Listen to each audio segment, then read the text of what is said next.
বাঙালি খানায় সবাইকে স্বাগত জানাই। আপনারা তো অনেকভাবে ডিমের কোরমা রান্না করে খেয়েছেন, একবার আমার মতন করে সহজ পদ্ধতিতে আপনিও শিখে নিতে পারবেন ছোট ছোট টিপস সহ। এই রান্নাটি সম্পূর্ণ ঘরোয়া উপকরণ দিয়ে করে নিতে পারবেন। এতটাই সুস্বাদু খেতে, আপনি একবার বানালে বারবার বানাবেন। তবে আমি আজকে এখানে কিভাবে কাশ্মীরি ডিমের কোরমা রান্না করলাম, চলুন সেটা একবার দেখে নেওয়া যাক ভিডিওর মাধ্যমে। আজকে আমি রান্না করব কাশ্মীরি ডিমের কোরমা। এখানে আমি 7খানা ডিম নিয়ে নিয়েছি, 4খানা হাঁসের ডিম আর 3খানা মুরগির ডিম। ডিমগুলোকে সেদ্ধ করে খোসাটা পরিষ্কার করে নিয়েছি। একটা ধারালো কিছু দিয়ে ডিমের চারি সাইড দিয়ে হালকা করে কাটতে নিয়েছি। এই পর্যায়ে অ্যাড করব একটা কড়াইতে 2 চামচ সাদা তেল আর 1 চামচ ঘি। তেল গরম হওয়া পর্যন্ত অপেক্ষা করতে হবে। সামান্য একটু নুন আর গোলমরিচের গুঁড়ো দিয়ে ডিমগুলোকে ভেজে নিতে হবে। তবে ডিমগুলো ভাজতে হবে একদম লো ফ্লেমে, ডিমের গায়ে যেন কোনো রং না আসে।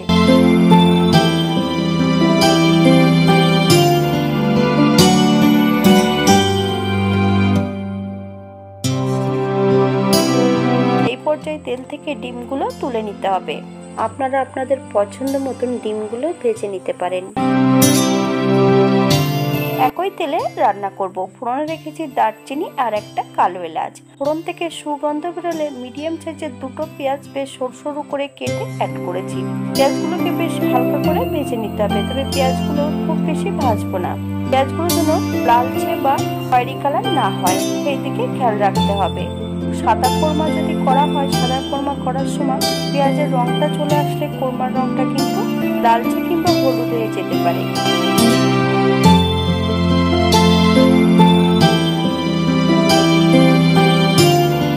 এই পর্যায়ে অ্যাড করব 4 থেকে 5 কোয়া রসুন, বেশ মিহি করে বেটে নিয়েছি।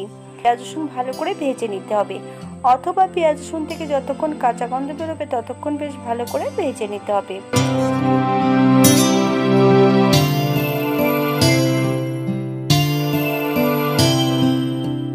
এই পর্যায়ে অ্যাড করব 1/2 চামচ লবণ। আপনার স্বাদ অনুসারে লবণটা অ্যাড করবেন।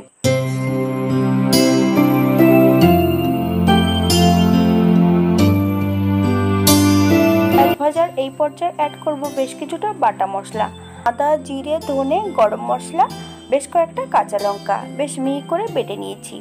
মশলাটা বেশ ভালো করে পেঁয়াজ রসুনের সঙ্গে ভেজে নিতে হবে।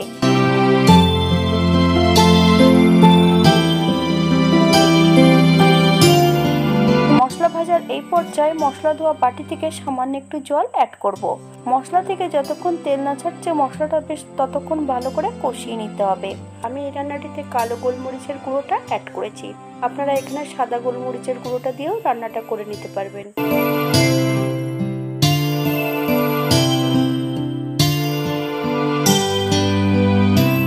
মশলা থেকে তেল ছেড়ে দিয়েছি। এই পর্যায়ে 5 থেকে 7টা কাজু বাদাম বেশ মিহি করে বেটে নিয়েছি। সম্পূর্ণ কাজু বাদামটা অ্যাড করব। আপনারা আপনাদের পছন্দ মতন বাদামগুলো অ্যাড করতে পারেন।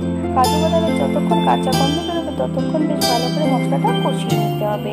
এই পর্যায়ে অ্যাড করব 1 চামচ চিনি। আপনারা যদি পছন্দ করেন তাহলে পরিমাণে বাড়িয়ে দিতে পারেন।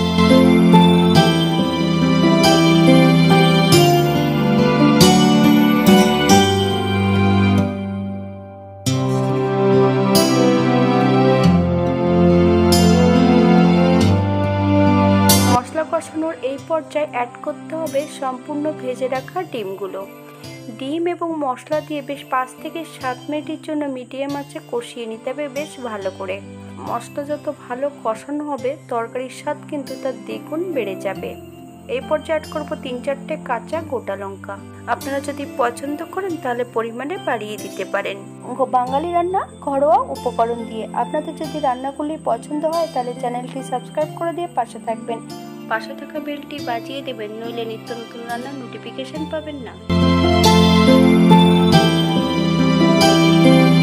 2 চামচ গুঁড়ো দুধ 1 কাপ ঈষদুষ্ণ গরম জলের মধ্যে বেশ ভালো করে গুলে নিয়ে এই পর্যায়ে অ্যাড করব। আপনারা এখানে নারকেলের দুধও অ্যাড করতে পারেন বা লিকুইড দুধও অ্যাড করতে পারেন। আপনাদের পছন্দ মতন দুধটা অ্যাড করে নেবেন।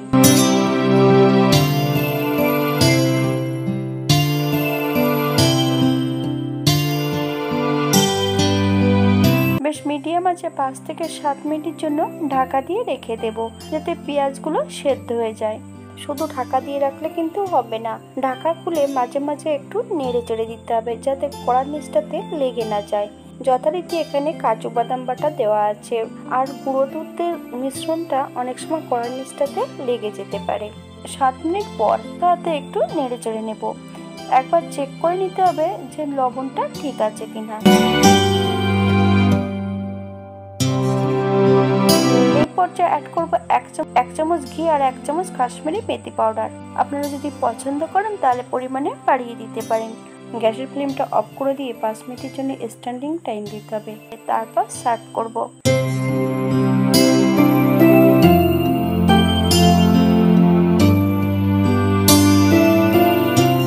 এটা দেখতে যেমন ভারী সুন্দর হয়েছে, এটা সবকিছুর সঙ্গে খেতে অসম্ভব ভালো লাগবে। আপনারা বাড়িতে একবার একই পদ্ধতিতে বানিয়ে নেবেন। হাতে যদি সময় থাকে তাহলে একটা লাইক, কমেন্ট, শেয়ার করবেন। আজকের ভিডিওটি এই পর্যন্ত। সবাই সুস্থ থাকবেন, ভালো থাকবেন। অন্যদিন নতুন রেসিপি নিয়ে আপনাদের সামনে আবার আমি হাজির হব। নতুন ও পুরনো সকল বন্ধুদের অসংখ্য ধন্যবাদ ভিডিওটি দেখার জন্য।